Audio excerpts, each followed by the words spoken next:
The cowboy saw the girl being dragged by her hair. He rode in and took her with a Wild West love. Cole Mercer rode with the sun at his back and dust under his horse's hooves. The land around him looked like the Old West from old storybooks, wide sand flats, dry brush, and jagged mesas. But it was not Earth. On this frontier world, the sky had a sharper blue, and the wind carried a faint metallic smell from the distant mining towers. Cole lived alone on a ranch miles from the nearest town. He liked it that way. Out here, a man could hear his own thoughts. He could mend a fence, check water pumps, and ride the range without people asking questions. His ranch was simple at first glance. A small house of sun-baked wood and steel panels. A barn, a corral, a windmill that squeaked when it turned. But Cole had learned long ago that simple things survived better on hard worlds. He guided his horse, Ranger, along the familiar trail toward Dust Creek. He needed flour, lamp oil, and parts for a broken water filter. He did not enjoy town, but supplies did not ride to his door. As he neared the town, the sound reached him first: angry voices, sharp laughter, and a woman's weak cry. Cole slowed. Ranger's ears flicked forward. Cole's hand rested near his saddle, where a worn leather flap hid more than most men would guess. He did not look for trouble. Trouble usually found this place without help. Dust Creek appeared ahead, crouched in the valley like a tired animal. Low buildings lined a single main street. A few solar lamps sat on poles like strange trees. Farther out, metal towers blinked red lights on the horizon, watching everything. Cole rode into town at a steady pace. He saw the crowd near the saloon. People stood in a loose circle, not close enough to help, but close enough to watch. In the center, 3 rough men dragged a young woman through the dirt. One held a rope tied around her wrists. Another pulled her by the hair. Her boots left crooked lines in the dust. She tried to stay standing, but she was weak. Her face was smeared with grit and her lip was split. Still, her eyes were open. Still, she looked at the world like she refused to disappear. Cole's jaw tightened. The leader of the men was broad, with a red scarf and a smirk like a knife. He shouted to the crowd, "Debt's debt. Her old man owed our boss. Now she pays." A few people muttered, but nobody stepped forward. Cole saw the fear in their faces. On a frontier world, fear was a currency. The wrong enemy could take your land, your water rights, your food shipments. The mining company and its hired hands controlled most of it. Cole's horse stopped. Cole sat still in the saddle, watching, measuring. He did not speak. He did not rush, he only looked. The girl's head jerked back as the man yanked her hair again. She gasped, not loud, but enough to cut through the air. Something cold and steady settled inside Cole, like a door closing. He swung down from Ranger and walked forward. People noticed him, whispers spread fast. "That's Mercer. Rancher out on the flats. He keeps to himself." "He's got no business." Cole stepped into the circle as if he belonged there. He stopped a few feet from the men. His voice was calm, simple. "Let her go." The leader laughed. "And who are you supposed to be? Sheriff?" Cole's eyes stayed steady. "No." The leader's grin widened. "Then ride on, cowboy. This ain't your matter." Cole looked at the girl. Her chest rose and fell fast. Her hands were tied tight enough to leave marks. But when she met Cole's eyes, there was no begging in her stare, only a hard, quiet hope, like she was willing to fight even if she lost. Cole spoke again. "You're hurting her. Let her go." The man holding the rope pulled it, making her stumble. "She's ours." Cole's gaze shifted to the rope. "No one is ours." The leader's smile faded. "You want trouble, Mercer? You want to die out here in the dirt?" Cole answered with the same calm.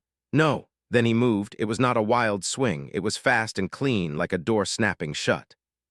Cole stepped in, grabbed the rope, and twisted. The man yelped and released it. Cole's elbow came up and struck the man's chest, knocking the breath out of him. The man fell backward, choking on dust. The second man reached for a weapon at his belt. Cole's boot kicked the man's wrist before he could draw. The weapon flew into the dirt. Cole pivoted and shoved the man hard into a water barrel. Wood cracked. Water spilled into the street. The crowd gasped. The leader pulled his own weapon halfway out, eyes wide now. "You." Cole did not let him finish. Cole caught the leader's wrist and pushed it down. The weapon never cleared the holster. Cole leaned close, voice low and sharp. "Enough!" The leader tried to fight back, but Cole's grip was like iron.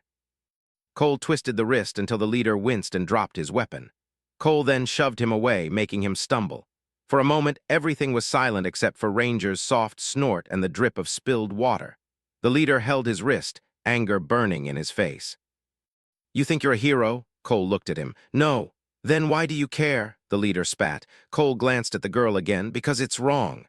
The leader's eyes darted to the crowd, hoping someone would back him up. Nobody did. People stared at Cole as if he had broken an invisible rule, the rule that said you survive by looking away. The leader's mouth tightened. You just made yourself an enemy. Cole did not argue. He stepped toward the girl. The man who had been pulling her hair pushed himself up and crawled away, coughing. The man at the barrel held his wrist and backed off. The leader hesitated, then took a step back, hatred in every line of his face. Fine, the leader said, forcing the words. Keep her. But you'll regret it. He signaled his men. They gathered their pride from the dirt and walked away, shoving through the crowd. The circle loosened. People slowly returned to their business, pretending they had not watched anything. Cole turned fully to the girl. She swayed on her feet. Her hair was tangled. Her face was pale under the dust. Cole reached into his pocket and pulled out a small cutter, simple, legal, used for rope and wire. He crouched and carefully cut the ties around her wrists. She flinched at first, but he moved slow, making sure not to nick her skin.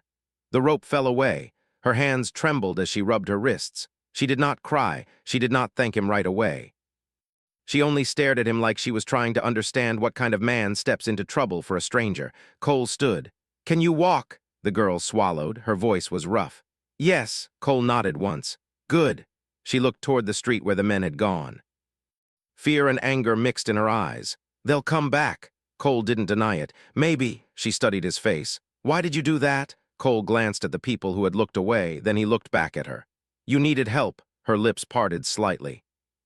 Like she wanted to say something but did not trust words yet. Cole turned toward Ranger. Come on, she hesitated. Where? Cole swung into the saddle. He extended a hand down to her, not grabbing, just offering. With me? The girl stared at his hand. It was rough, scarred, steady. Slowly, she reached up and took it. Cole helped her climb onto the horse behind him. She sat stiff, keeping distance. But when Ranger began to move, she held the saddle to keep from falling. Cole guided Ranger out of town without looking back.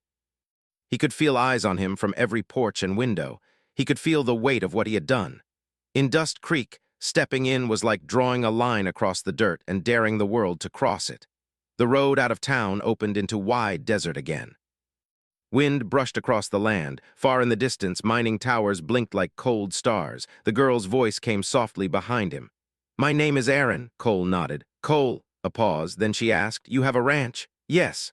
Why would you take me there? She said, still cautious. Cole kept his eyes forward. Because they won't stop, not in town. Aaron's fingers tightened around the saddle. They work for someone bigger. Cole's gaze narrowed toward the distant towers. I figured. Aaron leaned a little closer, not from trust, but from the need to be heard over the wind. You don't know what you've stepped into, Cole answered without drama. I know enough. Silence settled again. The only sounds were the horse's hooves and the whisper of sand. As the town grew smaller behind them, Cole felt something else, too, a change in the air like pressure before a storm. He had seen that look in the leader's eyes, not just anger, promise. Cole did not turn around, but he knew the truth. Saving Aaron was only the beginning. And somewhere beyond the mesas, beyond the towers, people who did not forgive were already watching the trail they left in the dust. The sun was low when Cole and Aaron reached the ranch. The land stretched wide and open, broken only by fences, grazing animals, and a small house standing alone against the horizon. Wind moved gently through dry grass, carrying a quiet peace that felt far away from the chaos of Dust Creek. Aaron watched everything carefully as they approached. She had learned not to trust easily. Still, she noticed small details, the way solar panels were placed at perfect angles, how the windmill turned smoothly without squeaking, and how small metal sensors blinked softly near the fence posts. This ranch looked simple, but it was not unprotected. Cole slowed Ranger near the barn and helped her down without saying much. He moved calmly, as if bringing strangers home was something he rarely did but knew how to handle. You can rest here, he said, pointing toward a small cabin beside the main house. Water's clean. Food inside. Aaron nodded slowly. Her legs felt weak after everything that had happened. She walked toward the cabin, pushing open the door carefully. Inside was simple but warm, a small bed, a wooden table, a water tank connected to a filter system, and a lamp glowing with soft light. She stood still for a moment. It had been a long time since she felt safe enough to simply breathe. Outside, Cole removed the saddle from Ranger and brushed the horse gently. He worked quietly, but his eyes moved across the horizon often. He had lived long enough on frontier worlds to know that trouble did not disappear, it only waited. Night came slowly. The sky turned deep purple, and unfamiliar stars began to shine. Erin stepped outside after washing the dust from her face. Her hair was still tangled, but her eyes looked clearer.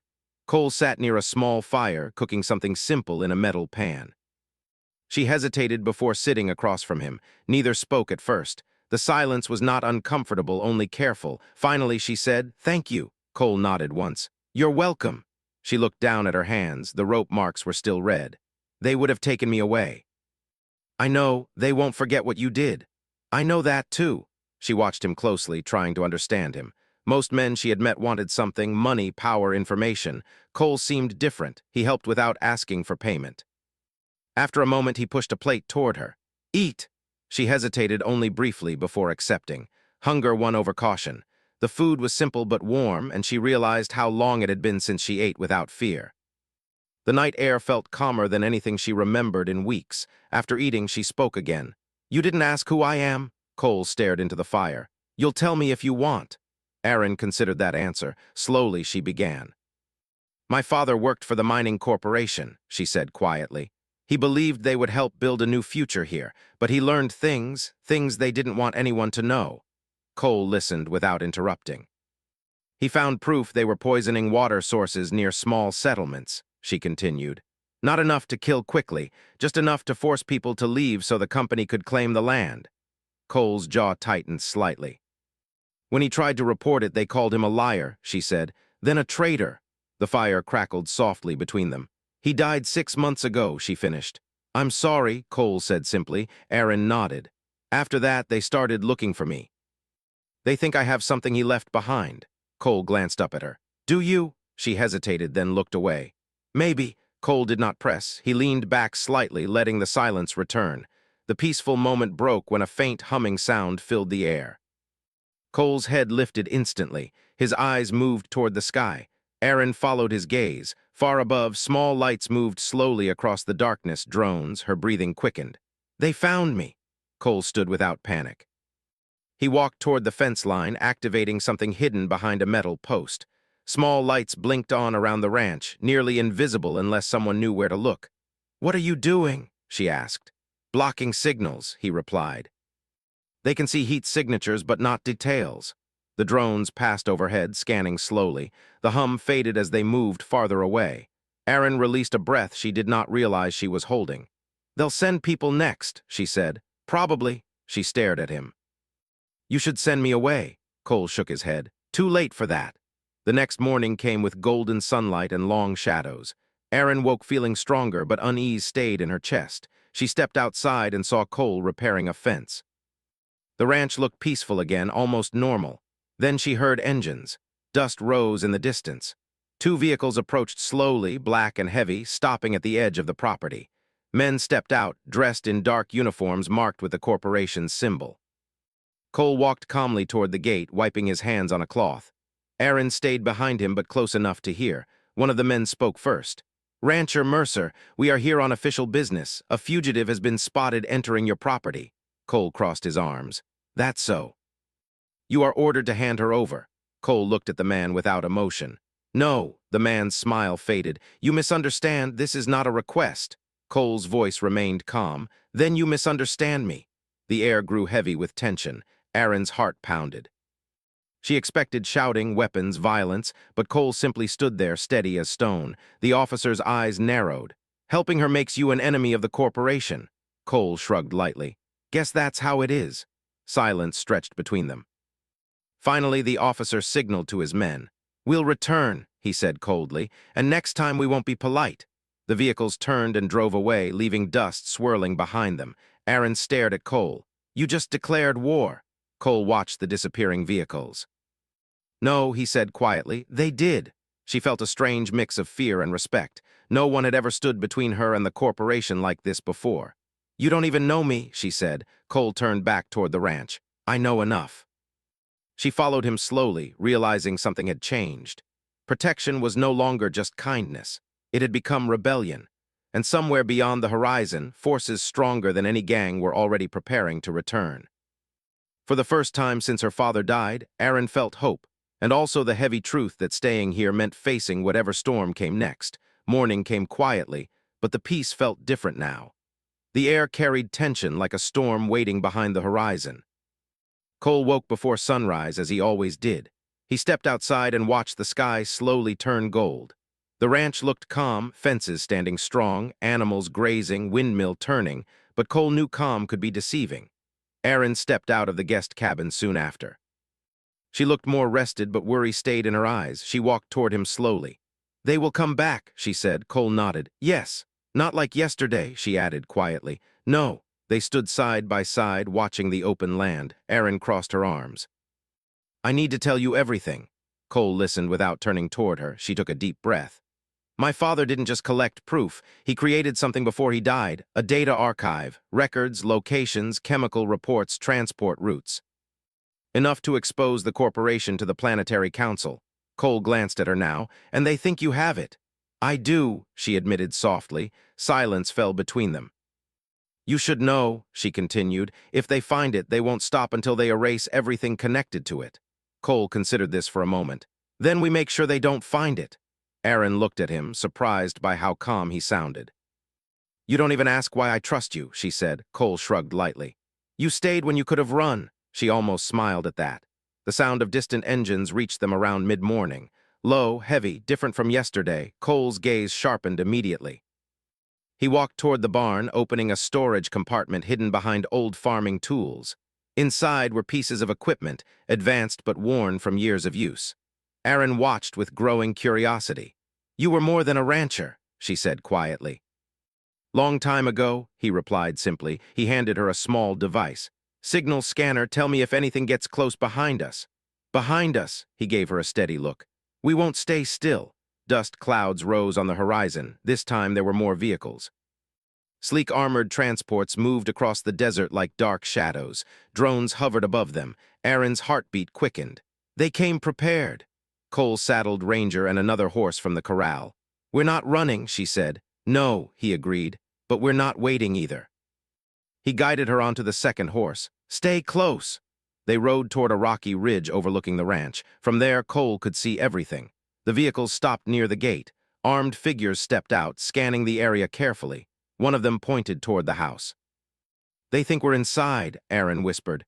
"Good," Cole replied. He activated a small device near the ridge. Lights blinked across the ranch, hidden systems powering up quietly. "What is that?" she asked. "Old security network," he said. "Doesn't like visitors." Below, the first group entered the yard. Sensors triggered automatically. Small sonic bursts disrupted their communications. Drones flickered as signal blockers interfered with their control. Confusion spread among the soldiers. Cole watched calmly.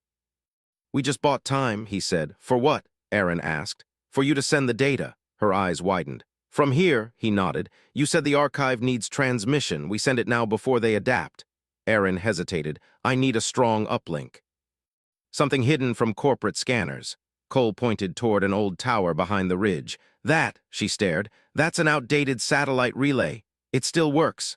They rode quickly toward the tower. Aaron climbed the metal steps while Cole watched the approaching forces below. Her hands moved fast across the console, connecting her device. "Encryption starting," she said. "This will take time." Below, the corporation forces began adapting. One vehicle launched a drone that scanned deeper into the hills. Cole sighed softly. "They're learning." He mounted Ranger again. "Stay here." "What are you doing?" she asked. "Keeping them busy." Before she could argue, he rode down the slope. Cole approached the open plain slowly, letting the soldiers spot him. He stopped at a safe distance, hands visible but ready. A commander stepped forward. "Rancher Mercer, last chance. Surrender the girl." Cole tilted his head slightly. "No," the commander signaled. Two drones moved closer. Cole waited until they entered a certain range, then pressed a button on his wrist device. Hidden emitters buried in the ground activated. The drones lost balance and crashed softly into the sand. The soldiers stepped back in surprise. Cole turned Ranger sharply and rode away, drawing their attention. Behind him, vehicles began pursuit. Dust rose high into the air. Cole rode across familiar terrain, guiding them through narrow paths and rocky formations where large vehicles struggled to follow. Above, Aaron watched everything while working quickly. "Transmission at 30%, she whispered. Her fingers trembled slightly, but she did not stop. Back on the plain, Cole led the vehicles toward an old, dry canyon. He knew every turn, every hidden dip in the land. One vehicle tried to cut him off. Cole triggered another hidden trap, magnetic mines buried years ago for protection. The mines activated just enough to disable the vehicle without causing harm. The engine shut down, leaving it stranded. The remaining forces slowed, unsure how many defenses waited ahead. Cole rode back toward the ridge, buying more time. Aaron breathed faster as the progress bar climbed. 60%! The wind grew stronger, carrying the sound of approaching reinforcements. More ships appeared in the sky, small but fast. "They're calling backup," she said nervously. Cole arrived beside the tower again. "How long?" "Almost done." The ships descended, scanning intensely. One beam passed near the tower. Aaron pressed the final command. "Transmission complete." A soft tone sounded from the console. Relief rushed through her. "It's sent," she said. Cole nodded. "Good." Below, the corporation forces suddenly received new signals. Their formation shifted. The commander looked frustrated. "They know," Aaron said quietly. "The council must have received it already." The vehicles began retreating slowly, regrouping. Cole watched carefully, not trusting their sudden withdrawal. "They'll be back," he said. "Yes," she agreed, "but now they can't hide." The two of them stood beside the old tower, looking across the wide frontier. Aaron turned to him. "You could have stayed alone, quiet, safe." Cole shrugged lightly. "Never been good at looking away." She smiled faintly for the first time since they met. Far away, sunlight spread across the desert like a new beginning, but both of them understood the fight was not over. The frontier had chosen a side. And now, so had they. The morning after the transmission, the desert was quiet again, but it was not the same quiet as before. The ranch felt different, heavier with purpose, lighter with hope. Cole woke before sunrise as usual, his eyes scanning the horizon. He could see the distant towers blinking red against the sky, and he knew the corporation's reach was still out there, but they had lost the advantage. Aaron stepped outside the cabin, rubbing her wrists and stretching carefully. She felt stronger today, and a small spark of confidence stirred in her chest. She looked over the ranch, at the fences, the animals, and the small water tanks gleaming in the morning light. This place had been quiet, simple, and safe. Now it was a fortress protected by both land and people who had chosen to stand with them. Cole saw her and nodded. "Morning." His voice was calm but carried a quiet strength. "Sleep well?" "A little," she replied softly. "But I keep thinking about what comes next." Cole didn't answer immediately. Instead, he walked over to Ranger and began brushing the horse's coat, carefully checking for any marks or dust from yesterday's chase. Aaron watched him for a moment, realizing how naturally he moved with the land and his animals, how every action carried purpose. Finally, she spoke. "The council will probably act. They received the data, but the corporation, they'll try again. They won't give up easily." Cole looked out toward the distant mesa, his jaw tight. "I know, but they won't catch her here, not with the ranch prepared the way it is." Aaron swallowed. She had never imagined a man like Cole, a quiet rancher on the edge of a frontier world, could stand so firmly against the corporation. She had expected fear, running, hiding. Instead, she found strategy, patience, and courage. The sun rose higher, casting long shadows across the land. Cole led Ranger toward the barn to check supplies, and Aaron followed, moving more confidently than before. She could feel the weight of the responsibility she carried, the data she still held, but it no longer crushed her. Now she had allies, protection, and a place where she could plan her next move. Throughout the morning, Cole repaired fences and checked water systems. He moved with a quiet efficiency, each task a part of maintaining life and survival on the frontier. Aaron stayed close, asking questions, learning about the ranch and its hidden defenses. She found herself fascinated by the clever ways he had disguised surveillance systems, signal blockers, and traps to protect his land. "You were ready for them," she said finally, breaking the silence. "Even before they came back." Cole shrugged. "You can't live out here without being ready." His eyes met hers briefly. "You learn to expect the unexpected." They worked side by side, repairing fences damaged during yesterday's skirmish. They moved as a team, communicating with quiet gestures, the rhythm of their actions almost like a silent conversation. By midday, the sun hung high in the sky, casting a golden light over the desert. Erin took a break, sitting on a large rock near the edge of the property. She stared across the vast land, thinking about how far she had come. "I never thought I'd be here like this," she said softly. "Alive, free, not hiding." Cole stopped and looked at her. "Freedom isn't given, you take it, you protect it." Erin nodded slowly, understanding the truth in his words. She had lived much of her life in fear and uncertainty. Now, with Cole's help, she had a chance to stand, to act, and to live fully. The afternoon passed with small tasks and quiet conversation. Cole showed Erin how to check the water filters, how to use the signal blockers, and how to maintain the ranch without drawing attention. She absorbed every detail, realizing that survival on a frontier world required both skill and courage. As the sun began to dip toward the horizon, painting the desert in shades of gold and red, Erin spoke again. "What happens next? After the council acts?" Cole leaned against the fence, watching the distant towers. "They'll act slowly. Corporations always do. But we've made sure they won't have the advantage. We've delayed them. We've protected the truth." Erin studied him. "And us? What about us?" Cole turned to her, a small, calm smile on his face. "This ranch has space, and so does life. You don't have to run anymore." She looked at him, the warmth in her chest growing. For weeks, she had feared being hunted, being alone, being powerless. Now she saw a quiet man who fought without seeking glory, who protected without asking for thanks, and who believed in action more than words. "I want to stay," she said softly. "Not just for the ranch, but here." Cole nodded. "Good, then stay." The first stars began to appear in the deepening sky. The desert grew cooler, and the wind carried the scent of sand and scrub. The distant towers still blinked, reminders of the world beyond, but they no longer felt threatening. Cole and Erin had taken the first steps toward building something new, a life rooted in trust, courage, and quiet strength. That night they ate simply near the fire, sharing a meal in silence and comfort. Words were not necessary. The bond between them had formed in action, in shared danger, and in trust. When the meal was done, Erin stepped closer to the fire and looked up at Cole. "Do you ever wonder what it would have been like if I hadn't been dragged into town?" Cole's eyes met hers. "Then you wouldn't be here, and neither would I," she smiled faintly, realizing that chance and choice had brought them together. Fate had delivered her into his hands, and he had acted with courage, without hesitation. The next days passed quietly, each bringing small victories. The cattle grazed safely, the fences held, and the ranch's hidden systems continued to protect them from unwanted visitors. The council began acting on the data, confirming corruption and preparing to bring those responsible to justice. Erin and Cole spent their time repairing, planning, and learning from each other.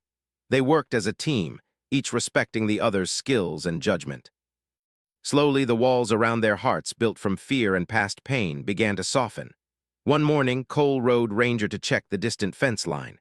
Erin followed on foot, carrying supplies. She watched him move confidently across the desert, alert and strong. "You make it look easy," she said. Cole glanced over his shoulder. "It's practice, and the land teaches you things if you pay attention." Erin smiled. "I'm learning." As they worked, she realized that the ranch had become more than just a safe place. It had become a home, a place where she could stand, fight if necessary, and live fully without fear. And beside her, Cole was more than a protector. He was a partner, steady and reliable, whose actions spoke louder than words. Days turned into weeks. The council's investigation weakened the corporation's influence over local settlements. Reports came that corrupt officers had been removed, and settlers began to feel safe again. One evening, Erin and Cole rode together across the plains. The wind swept past them, carrying the smell of dry grass and dust. The sun dipped below the horizon, painting the sky in shades of orange and purple. They rode side by side in silence, a sense of peace settling between them. Neither spoke of the past struggles or the dangers that might return, for now the world felt right. As they approached the ranch, Erin spoke softly. "I don't want to leave anymore." Cole nodded, his hand resting lightly on Ranger's reins. "Then don't." They reached the barn and dismounted. The fire from the evening meal burned softly, casting warm light across the yard. The ranch felt alive and safe, a quiet victory after weeks of tension and fear. Erin looked at Cole, a mixture of gratitude, respect, and something more stirring in her chest. "Thank you," she said. Cole shook his head. "No need." He paused, looking out across the land. "We did this together." The stars began to shine brighter and the desert cooled. The distant towers still blinked, reminders of a larger world beyond, but tonight they seemed distant and powerless. Cole and Aaron stood together, watching the horizon, knowing that the future was theirs to shape. Finally, as the night fully settled, they walked back to the cabin. There were no grand words, no dramatic confessions, only quiet understanding and the promise of life together. In the heart of the frontier, amidst dust and danger, they had found something rare: safety, trust, and the beginnings of love. The desert stretched endlessly around them, golden and wild in the morning light, dark and endless under the stars. But Cole and Aaron knew they could face whatever came next. They had each other, and that was enough. For now, the frontier was theirs.